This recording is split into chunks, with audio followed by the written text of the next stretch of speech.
Chère Flufféméridienne, cher Flufféméridien, bonjour.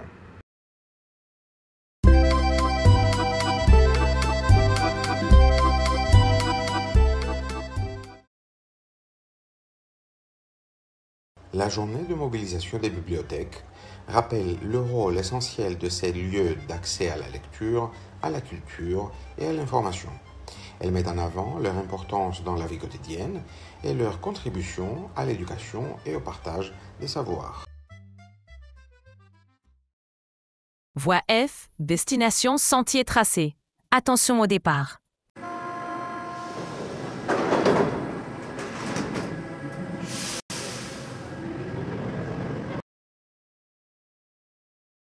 Première question, préférez-vous lire à la maison ou à la bibliothèque? Cette première question amène les élèves à exprimer une préférence simple. Ils peuvent expliquer qu'ils aiment lire à la maison parce que c'est confortable, familier et qu'ils peuvent s'installer comme ils veulent, ou qu'ils préfèrent la bibliothèque parce qu'elle est calme, qu'il y a beaucoup de choix de livres et parfois des espaces spécialement prévus pour la lecture. L'objectif est d'amener les élèves à comparer deux habitudes de lecture et à justifier leur choix avec un ou deux arguments simples.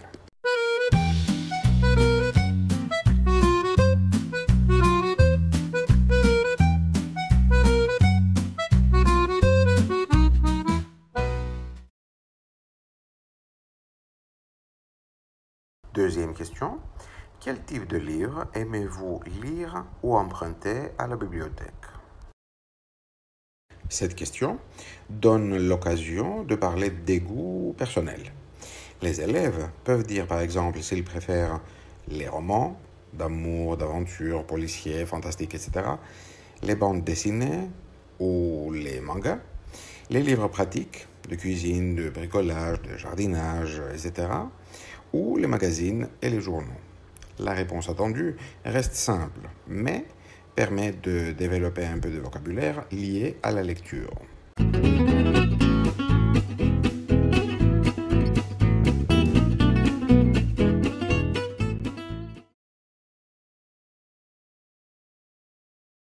Troisième question, est-il important d'avoir des bibliothèques dans une ville ou un village? Ici, il s'agit de réfléchir à l'utilité collective. Les élèves peuvent dire que oui, les bibliothèques sont importantes parce qu'elles donnent accès aux livres pour tout le monde, qu'elles aident à apprendre, à travailler ou à se cultiver. Elles sont aussi des lieux calmes et utiles pour la communauté. En revanche, ils peuvent répondre que non, ce n'est pas nécessaire, car beaucoup de personnes lisent désormais sur Internet, achètent leurs propres livres, ou parce qu'il existe d'autres espaces, cafés, associations, pour se retrouver et travailler. La réponse peut rester courte, mais doit insister sur le rôle des bibliothèques pour la communauté.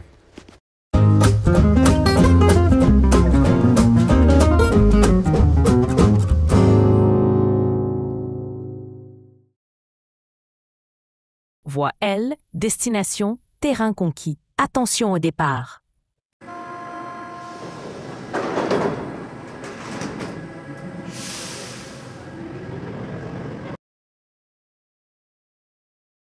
Première question, comment les bibliothèques peuvent-elles aider les gens à apprendre tout au long de leur vie?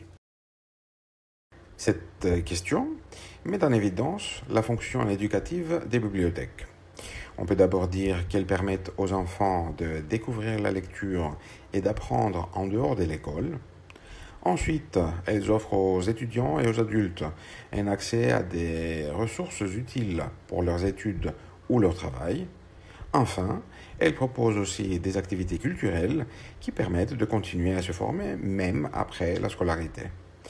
Ainsi, on peut organiser la réponse en 3 axes, la découverte, l'accompagnement dans les études et la vie professionnelle, et enfin, le soutien tout au long de la vie.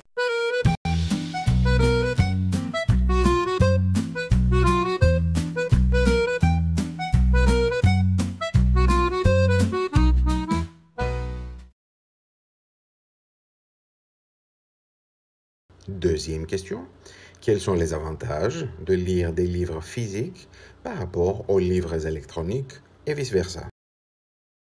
Ici, il s'agit de comparer deux modes de lecture. Lire un livre papier reste une expérience particulière. Beaucoup apprécient le contact direct avec l'objet.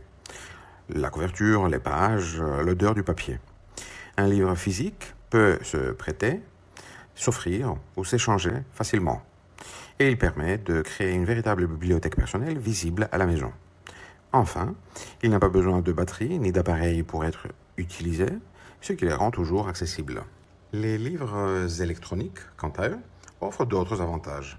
Ils permettent de transporter une grande quantité de titres dans un seul appareil, ce qui est très pratique en voyage ou pour les personnes qui lisent beaucoup.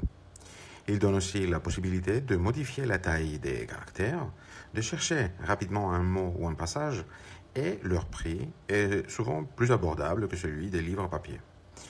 De plus, on peut télécharger immédiatement un nouvel ouvrage sans avoir à se déplacer.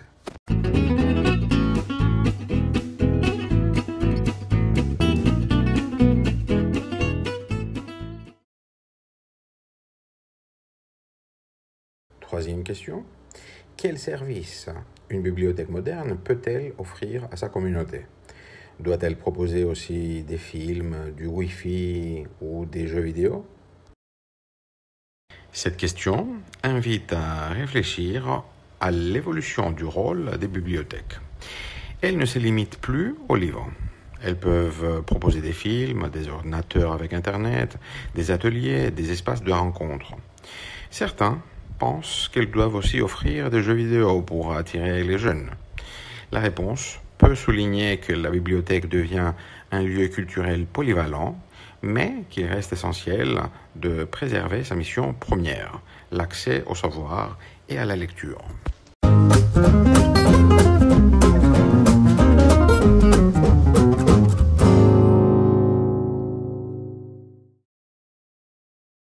Voie E, destination, sommet atteint. Attention au départ.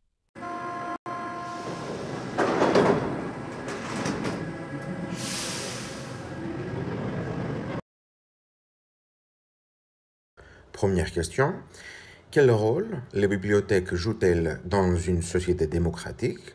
Peuvent-elles réduire les inégalités sociales? Cette question invite à réfléchir au lien entre culture et démocratie. Les bibliothèques garantissent un accès libre et gratuit au savoir, ce qui est fondamental pour l'égalité des chances. Elles permettent à chacun, quels que soient ses moyens financiers, d'accéder aux livres, à l'information et aux outils numériques. Elles contribuent ainsi à réduire les inégalités culturelles et sociales. Toutefois, leur action reste limitée si elle n'est pas soutenue par des politiques publiques ambitieuses. L'existence d'un bâtiment ne suffit pas. Il faut que la bibliothèque soit accessible à tous, avec des horaires adaptés, des locaux accueillants et des collections diversifiées. Elle doit aussi être attractive grâce à des activités, des ateliers ou des animations qui donnent envie de la fréquenter. Une réponse nuancée devrait donc montrer que les bibliothèques jouent un rôle démocratique central, mais qu'elles doivent s'inscrire dans une stratégie globale de justice sociale.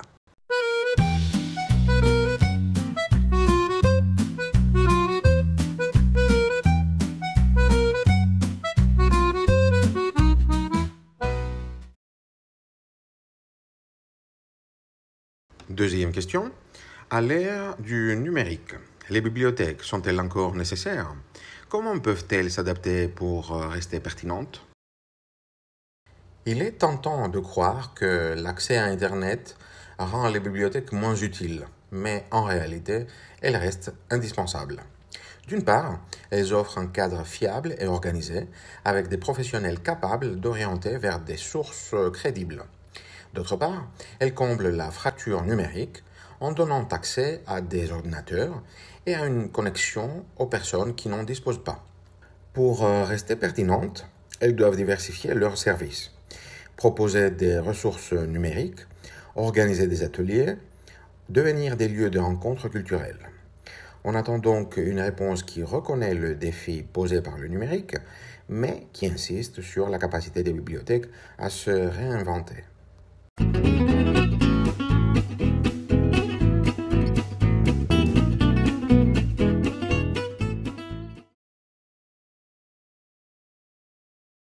Troisième question. À quoi ressemblera, selon vous, la bibliothèque du futur? Devra-t-elle rester un lieu silencieux ou se transformer? Cette dernière question ouvre sur une projection imaginaire et critique. On peut envisager une bibliothèque du futur comme un espace hybride, toujours un lieu de lecture silencieuse, mais aussi un centre de rencontre, de travail collaboratif et d'expérimentation numérique. Certains diront qu'il faut préserver le silence pour ceux qui cherchent la concentration. D'autres défendront un modèle plus vivant, proche d'une maison de la culture. La bibliothèque du futur devra probablement combiner ces deux dimensions. Elle restera un refuge pour la lecture et la concentration, mais elle devra aussi évoluer pour répondre aux nouvelles pratiques et aux attentes des citoyens. En ce sens, elle incarnera à la fois la mémoire du passé et l'ouverture vers l'avenir.